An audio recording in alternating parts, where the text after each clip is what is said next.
This class is concerned with learning theory. Now, teachers and trainers use a variety of techniques that help them deliver effective learning. Their concern is to ensure that they present material in the most effective way, a way in which learners can maximize what they get out of the experience. Learners are there to learn, and it's the function of the instructor, the lecturer, the tutor, the trainer to impart the information in a way that makes it accessible to the learner. In other words, it makes it easy for the learner to pick up and to understand the concepts. So learning theory looks at different ways in which instructions and ideas may be communicated.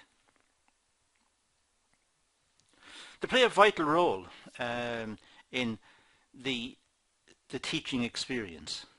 They help us understand the use of experience and reflection in developing new ideas, and they help us to understand how to be creative and how to learn new skills. So learning theories look at all aspects of learning, not just presenting information in a classroom or in a lecture theatre or in a training centre. It looks at the whole experience of learning, getting the ideas from the instructor and then going away, reflecting on it, thinking about it, understanding it, internalizing it, so that there is a deep understanding of what was said. So learning theories are very important for us to understand the whole process of learning. They give us insights into the process of learning. Now, learning theories help us to understand how learners learn, how learning occurs. So it's a good insight into the whole learning situation, or they give us an insight into the learning situation. They also can give us an insight into cultural and social interactions amongst groups and how different groups learn, and what is a good teaching method for one group may not be a good teaching method for a different group. It depends. So the learning theories may make us aware of these differences and enable us to tailor the material in a way that's more suitable to each individual group. The role of experience is very important, particularly in business and management education, where we learn from our experiences, and we learn a lot from our experiences because we have so many of them. And with each successful outcome from an experience, we file it away and we try to use the same approach the next time we encounter a situation that's similar. Likewise, of course, if we know certain things don't work, we file that away in our experiences as well, and we try to avoid using situations and solutions that are proven not to be such good solutions, that have failed in the past, so we know what to avoid. So our experiences are very important to us, particularly in business and management education. But the theories can also help us construct ideas and opinions of the world in which we live. We can start to understand the world in which we live more effectively when we've got some sort of theoretical foundation, some sort of structure. So we start to understand the situations more effectively. And learning is going on all the time. Learning doesn't happen just in training centres or lecture theatres or in schools or libraries. Learning is going on continuously, and it's going on for everyone, because we're all getting a variety of experiences, and we're looking to the experiences to indicate best practice the next time we encounter similar situations. as I've said before. So the learning theories give us structure. They give us a way of looking at the learning situation. Cobb is a famous writer, particularly in the business and management area, for his emphasis on experiential learning. And here he says that learning is the process whereby knowledge is created through the transformation of experience. It's the transformation of experience. We have the experiences, we transform it into knowledge. We think of our experiences, we reflect on the experiences, we then internalize the experiences, we file them away, and next time round we have a good idea of how to act under similar circumstances. So that's one approach. But there are various writers who have come up with various ideas on learning. In this situation, learning is better thought of as a change within the person. And learning is changing us. It's changing the way we think about the world. It's changing us as people. Hopefully it's changing us for the better, because we become more cognitive, we become more rational, we see the world in a different light, we think about situations and we understand situations much better. So it's a change within the person. It's changing us. And it goes on here to say that it appears as a new or improved way of thinking or feeling about something, or of perceiving it or doing it. So it's a new way of thinking or feeling about something. It's new because when we've had experiences in the past, we've learnt from the experiences. And as I said earlier, this is ongoing for everybody. Every day we get up, we learn new things. We have some new experiences perhaps, or our existing experiences are updated or modified in the light of what's happening around us. So learning is ongoing, and it's changing us. It's changing us as people, because we're starting to see the world differently. We're starting to think differently. If this didn't happen, of course, we'd still be living in caves. We would never have progressed. We would not live the way we were living today. We would not have the technology or the economic system or the productive system, or we would not have our current lifestyles. So learning is a part of our being. It's the process that enables us to mature and grow.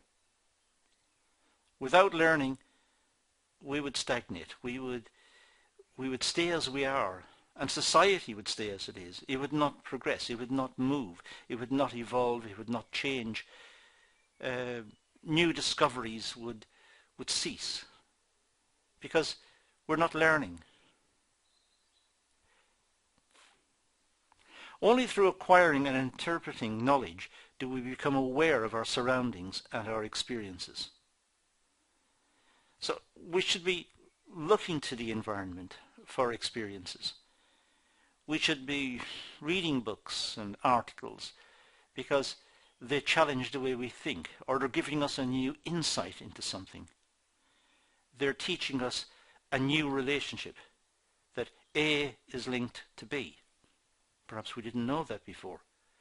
We didn't know that some chemical reaction would occur if the following two chemicals are mixed.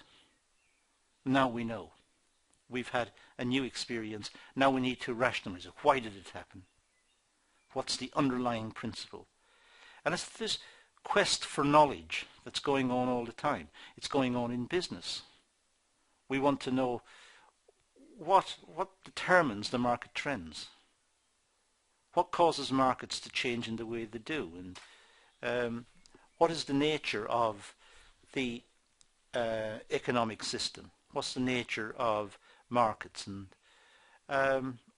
what causes inflation or unemployment or the exchange rate to move? We're always looking for answers.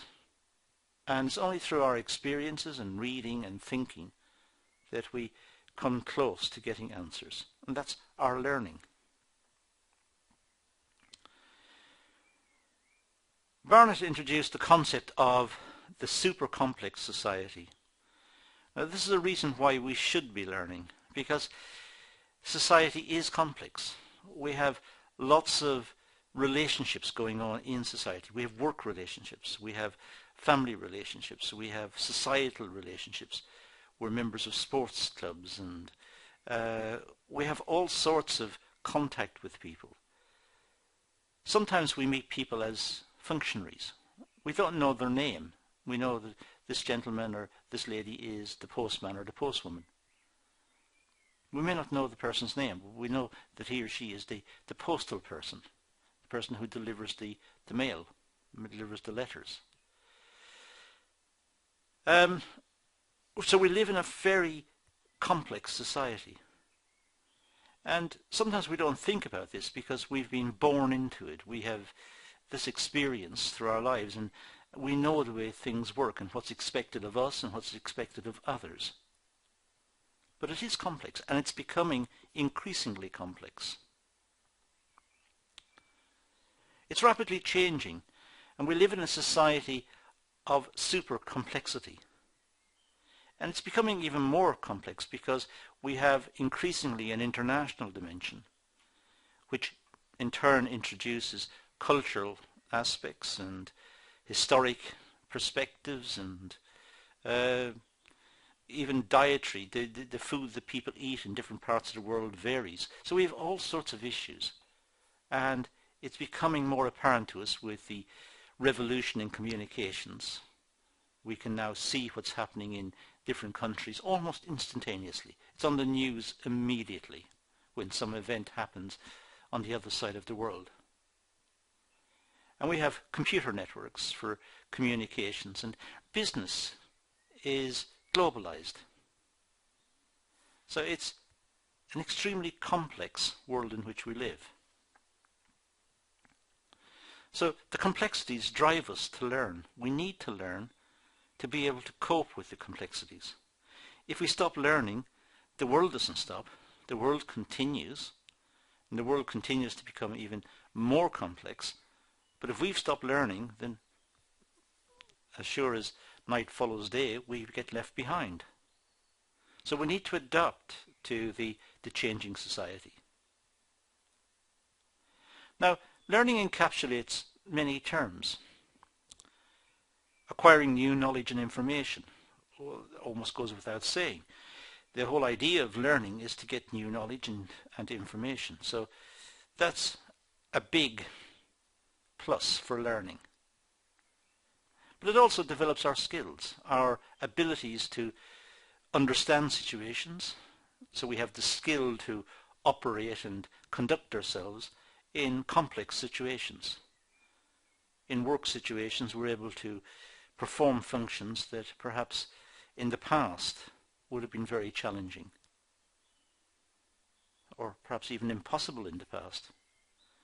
So we develop new skills from learning. And we can think about things, and we get deeper understandings. We have understandings of the way, as I said earlier, the way perhaps markets work. We might have understandings of what causes fashion trends, or what influences customer tastes, or what influences the rate of interest or the exchange rate. So we have increasing understanding of very complex and quite abstract issues, but nonetheless issues that affect us in a very practical way. So understanding what causes changes in customer behavior, or looking at the factors that may lead to changes in customer behavior is important. It's quite an abstract concept because we end up with the list of points. But it doesn't mean that the list of points are irrelevant. Far from it. They are highly relevant. So we have greater perception and greater understanding of underlying causes. And of course our personal attitudes have also changed, because increasingly we have to adapt to an increasingly complex society, which almost gives us a feeling of, I suppose, humility. We know it's a very complex world, and we can only know a small part of it. But our attitudes must be such as to ensure that the parts that we perform, the functions that we perform, we do them well. And we rely on others to do their functions well. And that's what holds the whole society together, the division of labour.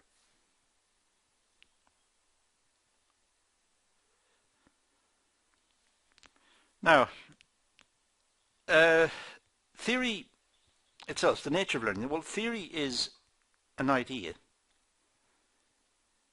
It's actually a linkage between two concepts. So if I cease to support an object that's heavier than air, it'll fall downwards. That's my theory. So objects that are heavier than air will fall downwards if unsupported. And I observe this many times over, and I think there is a force causing things to fall.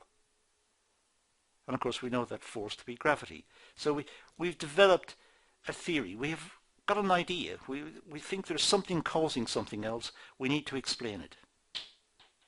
So a theory is a way of thinking which is composed in a model to articulate how processes work. We want to know what's causing what. If customer tastes change, what caused the change?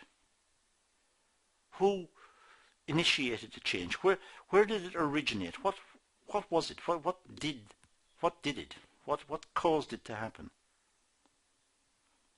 If the exchange rate falls, why? Why did it fall? We need to have a theory. We need to have a structure to think about it.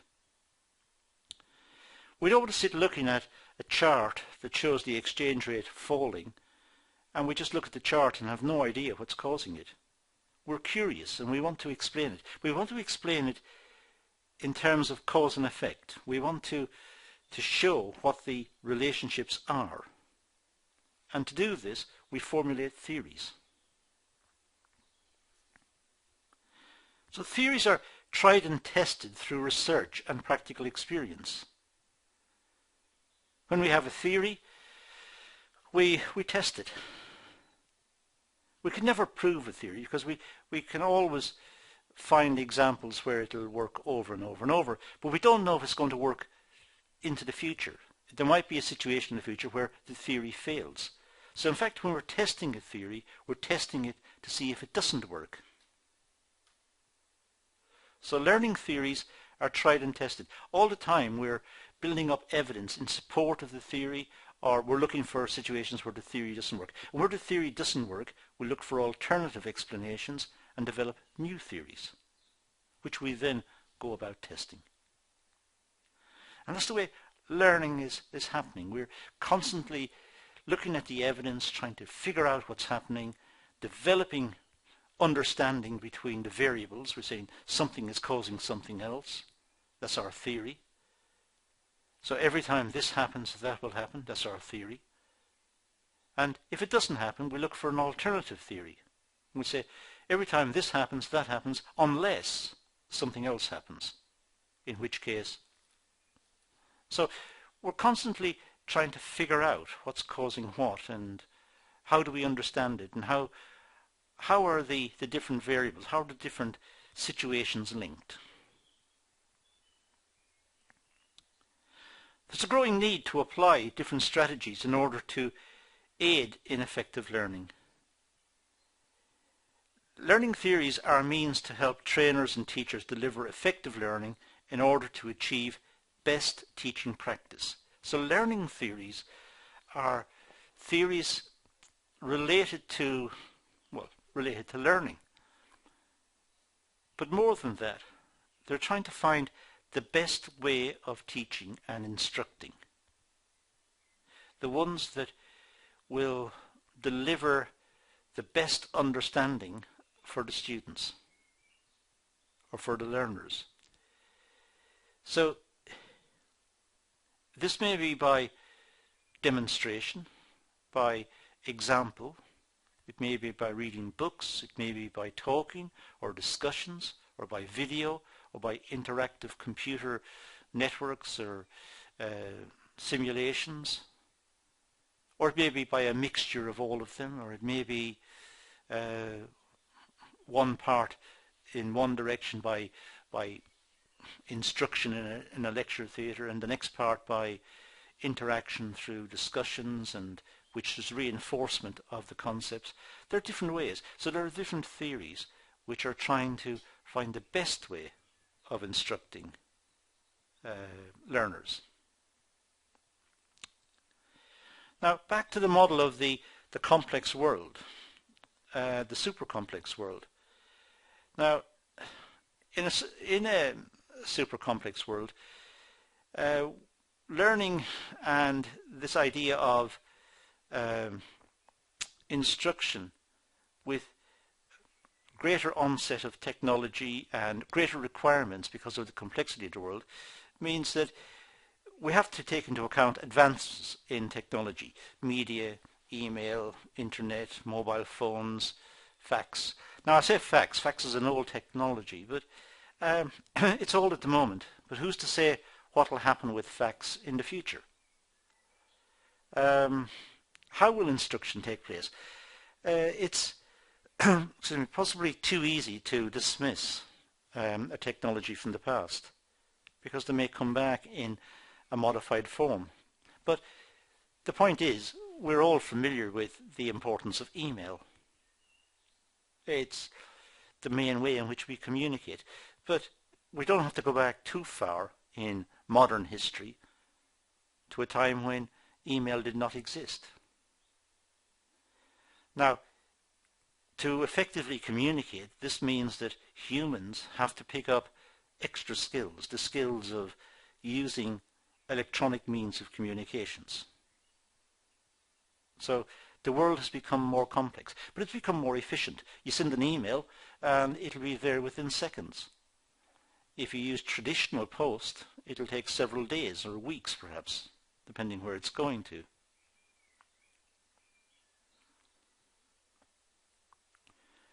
We've also got the issue of globalization. And here we have all sorts of complexities.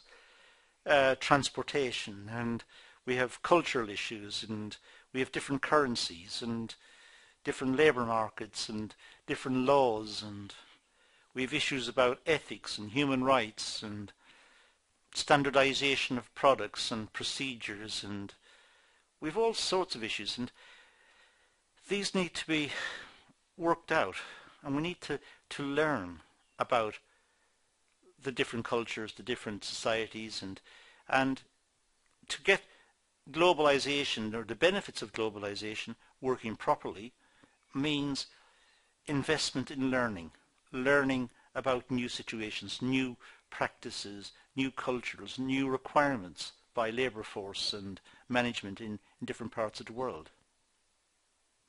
And the economic structure itself, which is constantly evolving. Societies don't stand still. If we go back, in the case of, say, the UK, go back a couple of hundred years, coal was a very important product. Coal today is still important in many parts of the world, but it's less important than it was before. If you go back even further in the UK, people built canals. And canals were rapidly superseded by railways. The economic structure is constantly evolving. It's constantly changing. There are some societies that, in a sense, don't make anything. They provide services. That's what they make. They make the service. It could be banking, insurance, share trading. It could be some service. So economic structures are not fixed in stone. Economic structures are constantly emerging, as are patterns of work and lifestyle. The way we live is changing. Even the types of food we eat is changing. It's changing because we have more travel experience. We have been to different countries and we've tasted different food and we like them, and we require it when we come back to our homes. And our lifestyles are changing. We have more information about what is good and what's bad about our lifestyles, and our patterns of work might be changing. What's required of us at work is changing. Perhaps accountants in the past would go and sit in front of large ledgers and write in their own handwriting, write in the items of expenditure and the receipts and so on. Whereas now, the chances are they will go in and turn on a computer or a computer terminal and access some piece of software which has done a lot of the hard work for them. So patterns of work are also changing. And there's also changes in the role of government in society. We're more aware that what the government spends is what the government has taken off us in the form of taxation. So governments are more under scrutiny as to how they spend their money. There's greater economic literacy amongst the population. And therefore governments are held to account more. And governments are more transparent. We see them on television. We see the debates on television. We get the statistics, the same as the government gets the statistics. We get the statistics and we can analyse the statistics. And we can criticise the government. If the government's analysis of the statistics are different to ours, we criticise and we show where their analysis perhaps was wrong, or they will show where our analysis is wrong. So we have greater changes there. Again, an increasingly sophisticated society. Therefore, there is increased pressure to learn, especially within the workplace. So society is evolving, and it's evolving at almost an increasing pace because of the onset of technology, because of better communications, and because of greater cultural contact. So we need to learn to keep up with the pace of change within the society. So learning is crucial. It's essential.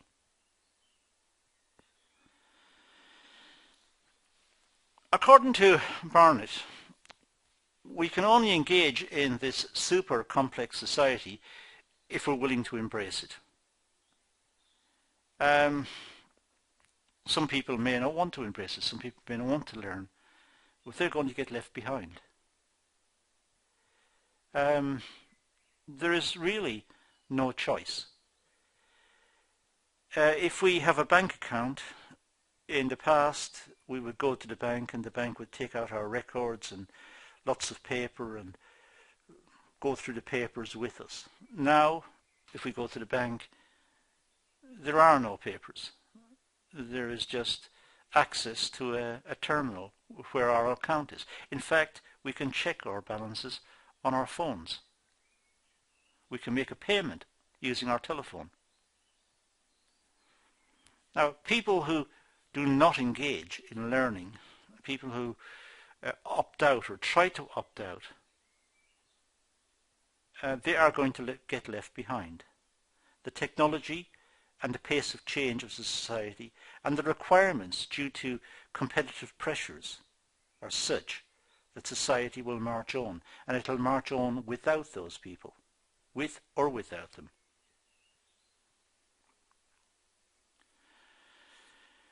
We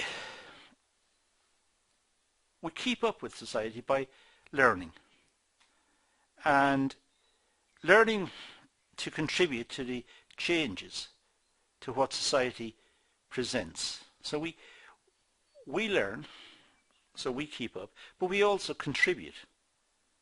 We can help our colleagues learn, for example, or we could contribute new ideas ourselves or new insights that we have, and we share them with our colleagues.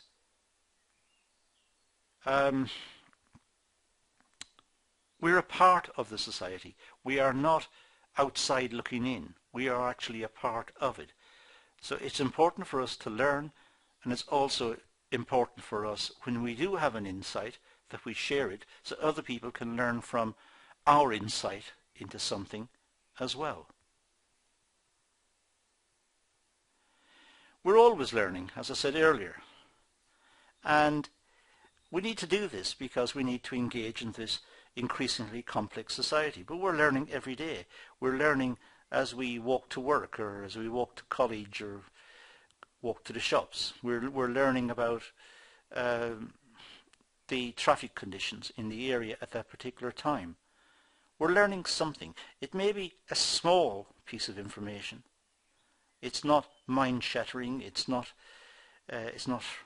proverbial rocket science, but it is a piece of information. And we are learning something all the time. Our experiences are giving us information all the time, and when we reflect on it, we pick out the big insights that we've had from our experiences, and we file them away in our heads. Next time round, when we encounter similar situations, we have a good idea of what to do. So we're constantly in the process of learning.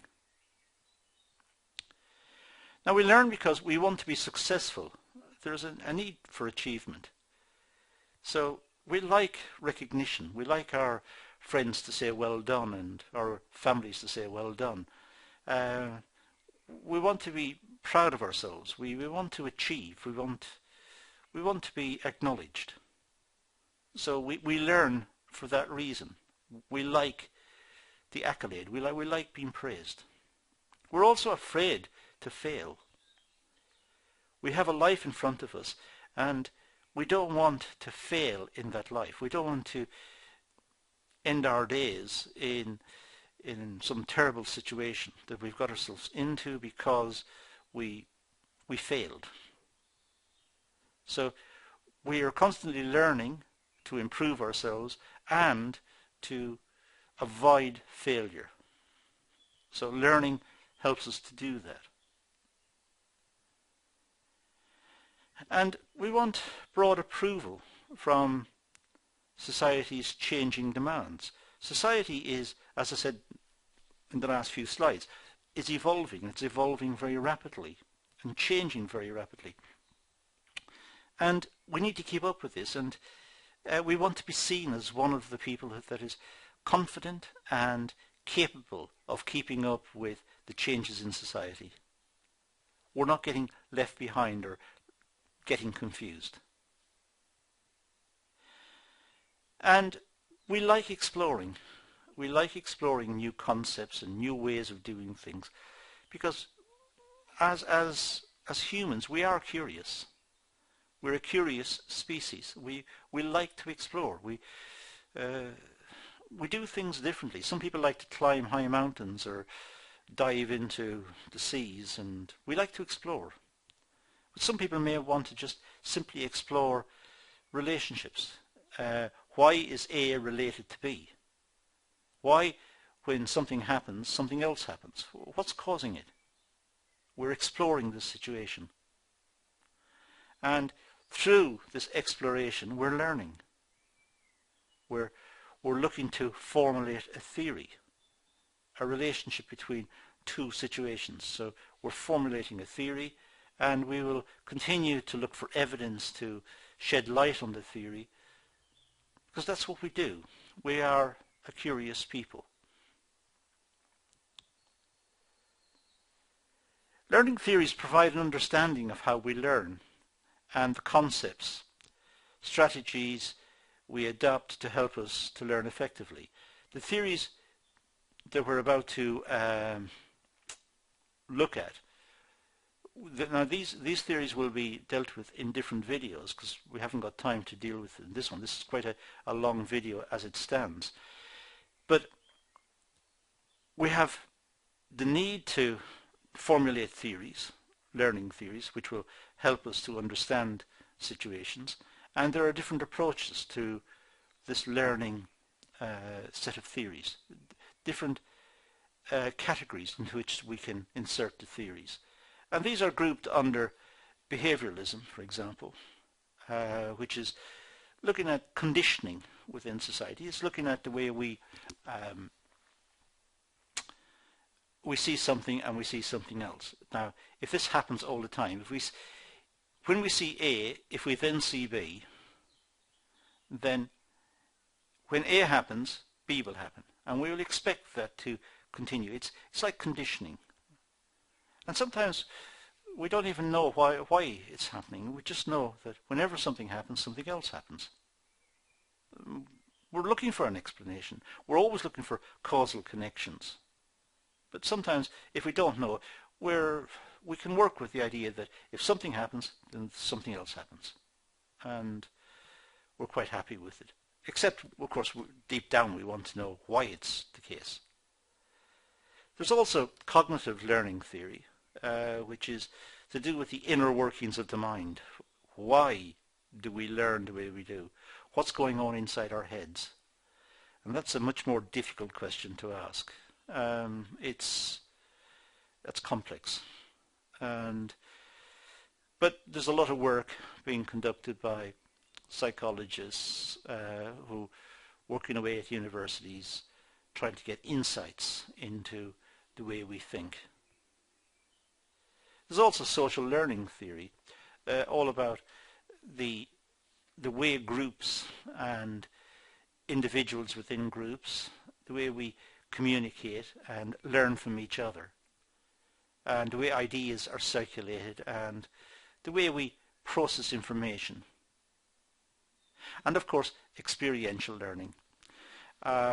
This was Cobb's contribution. That's really taken off in business and management education.